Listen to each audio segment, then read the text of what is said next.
प्रिय विद्यार्थियों, नमस्कार। मैं महेंद्र कुमार शर्मा,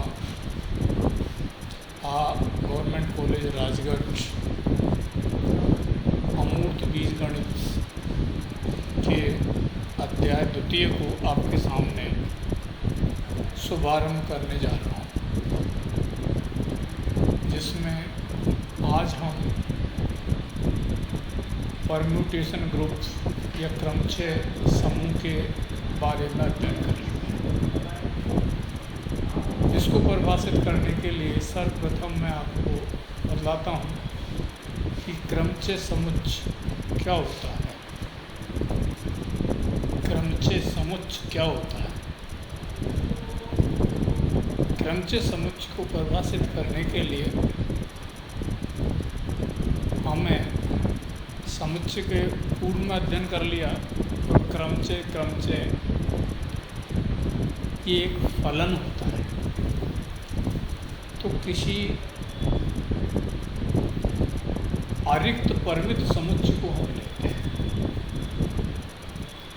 और उस अरिक्त परिमित समुच्चय में S को लेते हैं।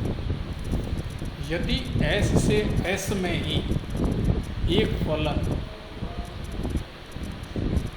परिभाषित हो जाता है और यदि वो फलन एक की ओर आच्छादक होता है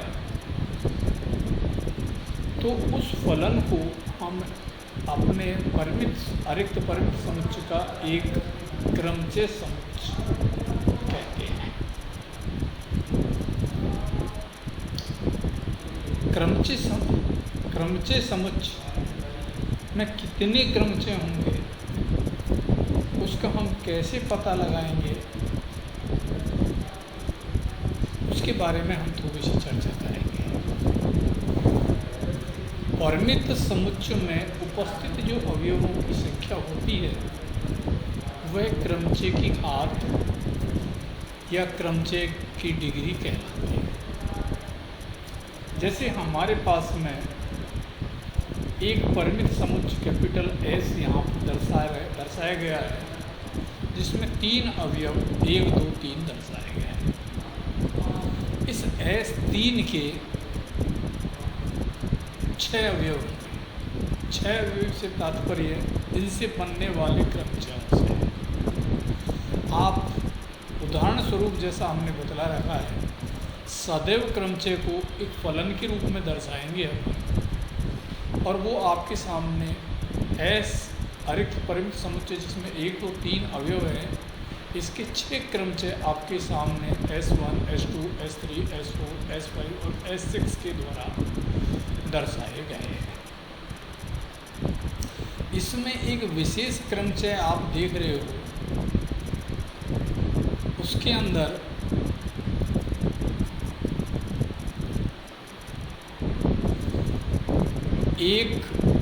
एक से प्रतिचित्रित हो रहा है, 2 से प्रतिचित्रित हो रहा है, 3 से प्रतिचित्रित हो रहा है।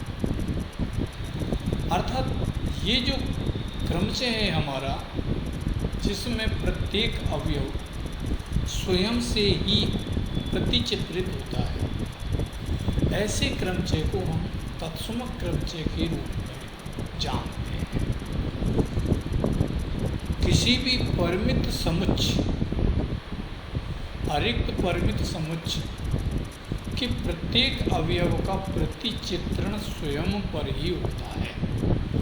अर्थात f ऑफ ai बराबर ai, प्रत्येक ai बिलोंग्स टू S है। तो ऐसे क्रमचय को हम तत्समक क्रमचय के नाम से पुकारते हैं। अन्य क्रमचयों को आप देखोगे, जैसे S2 में 1 तो 1 से हो रहा है, लेकिन 2 और 3 दोनों के प्रतिचित्रण बदल गए। S3 में भी देख लो ऐसा ही हुआ है, S4 में भी देखें। इस तरीके से केवल वही क्रमचय तत्समक कहलाता है जिसमें 1 का 1 से, 2 का 2 से, 3 का 3 से, अर्थात f ऑफ ai का ai से प्रतिचित्रण होता है। ऐसे क्रमचय को हम तत्समक क्रमचय के नाम से पुकारते हैं। इसी में हम थोड़ा सा और एक परिभाषा ले रहे हैं दो क्रमचयों की तुलना। यदि S आपका अरिक्त परिमित समुच्चय है जिसके दो क्रमचय F और G आपको दिए हुए हैं, F और G दोनों तुल्य कहलाते हैं।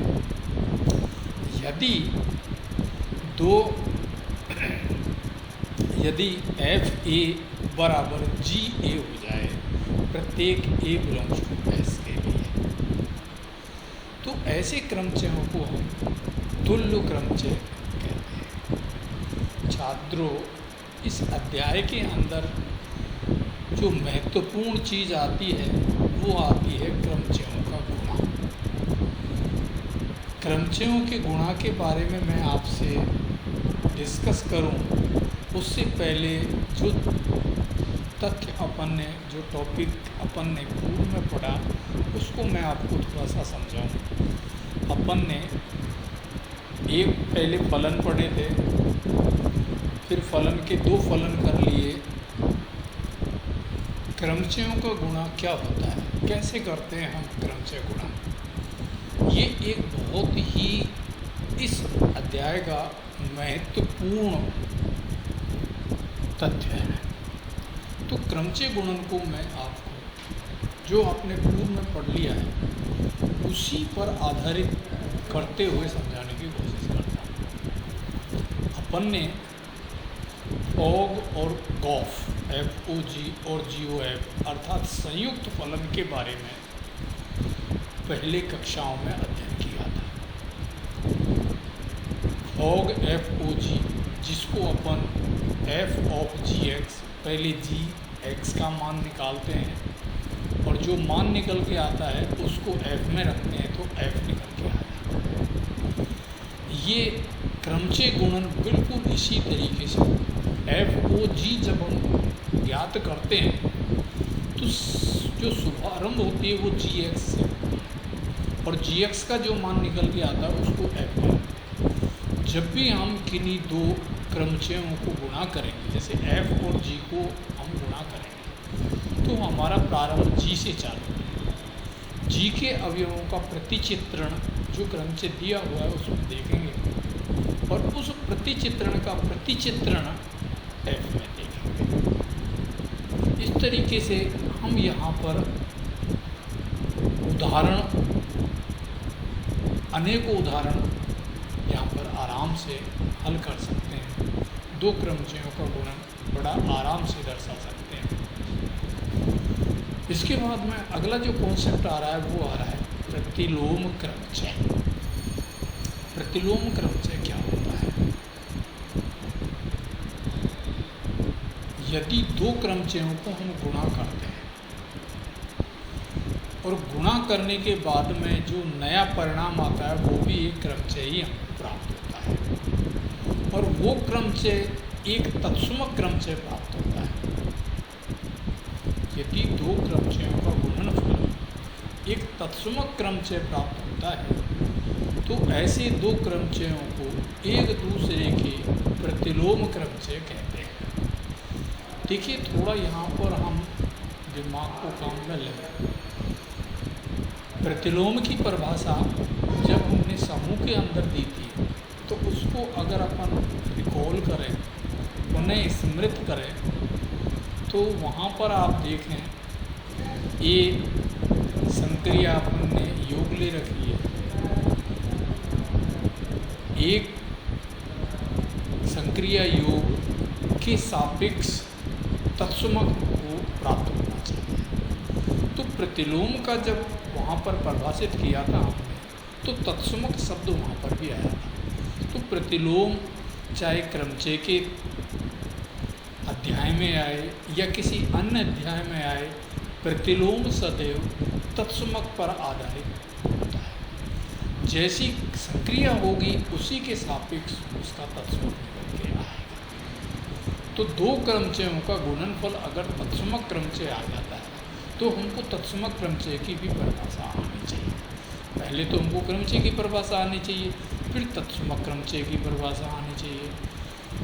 तो वो जो दो क्रमचय गुणा होने वाले वो एक दूसरे की क्या कहलाएंगे? प्रतिलोम क्रमचय कहलाएंगे। इसके आगे फिर थोड़ा सा हम चलें, जिसको हम कहते हैं क्रमचयों का ग्रुप या समूहित ग्रुप। ये एक बहुत सामान्य सी प्रमेय है और बहुत महत्वपूर्ण प्रमेय।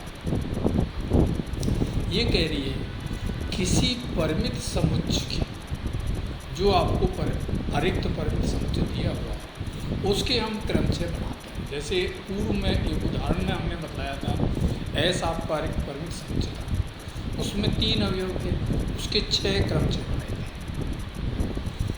तो एक परिमित अरिक्त समुच्चय दिया हुआ है, उसके सभी क्रमचयों का समुच्चय, उन सब क्रमचयों को एक समुच्चय में लेंगे, तो वो जो समुच्चय है वो क्रमचय गुणन के लिए ग्रुप होता है। विद्यार्थियों, इस प्रमेय को हम थोड़ा सा सहजता से लें और पढ़ें, और इस तथ्य में जो दिया हुआ है उसकी परिभाषा आपको। सबसे पहले तो हमको क्रमचय क्या होता है, क्रमचय गुणन क्या होता है और ग्रुप क्या होता है।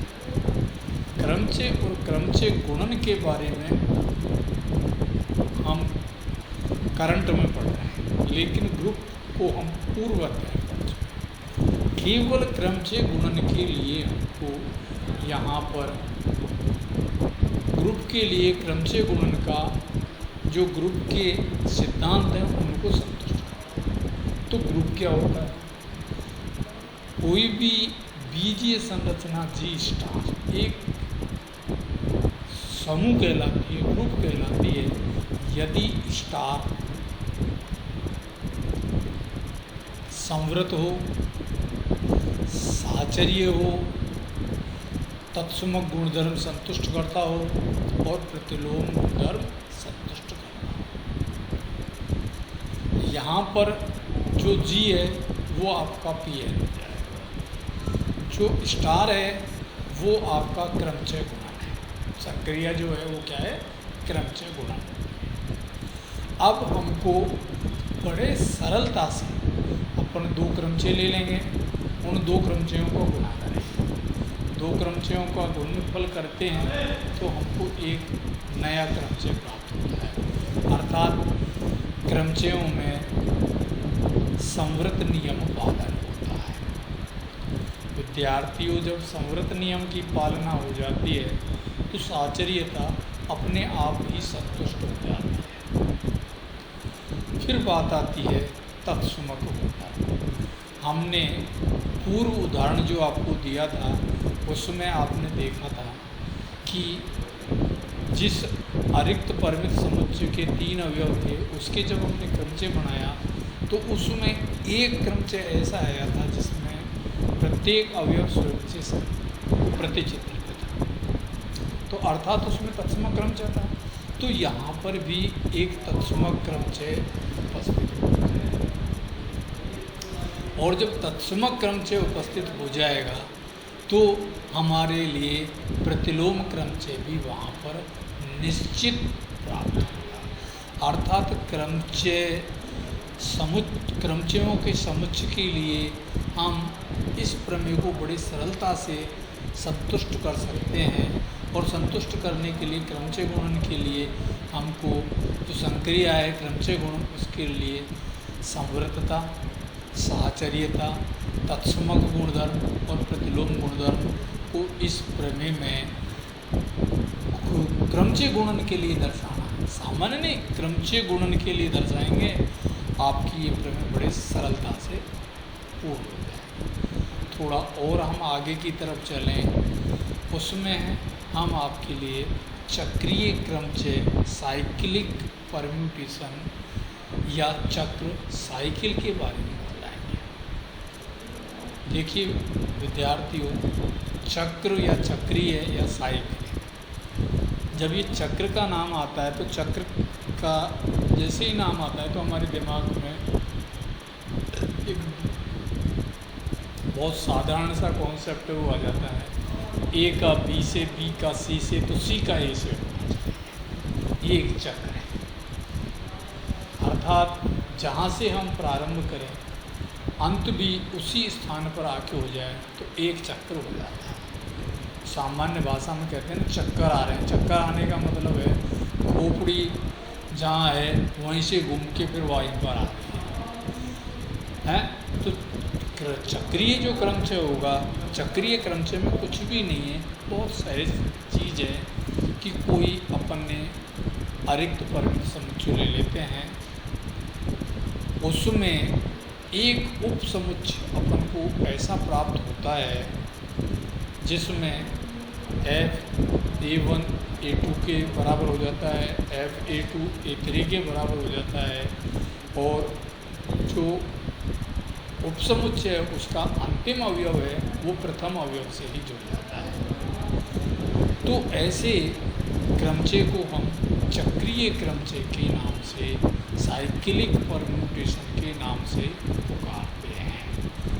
यदि S आपका अरिक्त समुच्चय है और इसका कोई क्रमचय चक्रीय क्रमचय चक्र कहलाता है, यदि S का एक ऐसा परिमित उपसमुच्चय, मतलब जिस S का आप चक्रीय क्रमचय निकालना चाहते हो उसका एक अपन को उपसमुच्चय निकालना पड़ेगा, और उस उपसमुच्चय में चक्र का जो गुणधर्म है वो संतुष्ट होना चाहिए।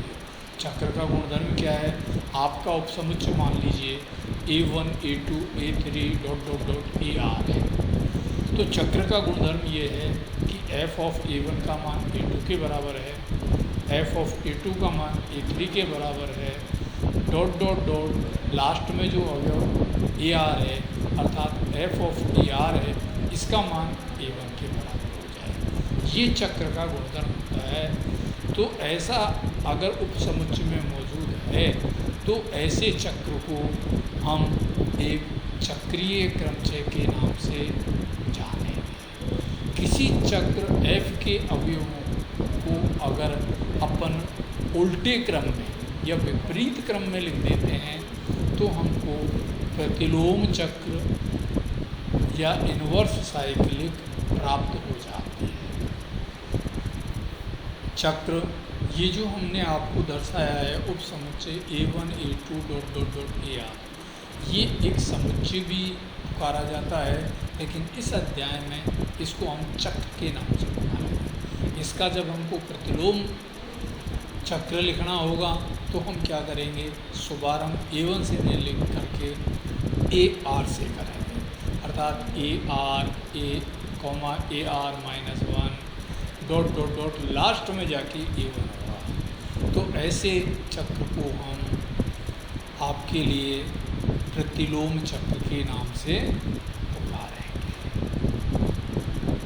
आज का यहीं विराम करते हैं। इससे आगे अगले अध्याय में अगले दिन पढ़ेंगे, और इससे संबंधित प्रमेय उदाहरण पुस्तक में आपको दिए हुए हैं। मुख्य चीज़ें मैंने आपको बतला दी। उदाहरण और प्रमेय आप करना और उनको व्हाट्सएप के माध्यम से या सीधे कांटेक्ट के माध्यम से आप पूछ सकते हैं। धन्यवाद।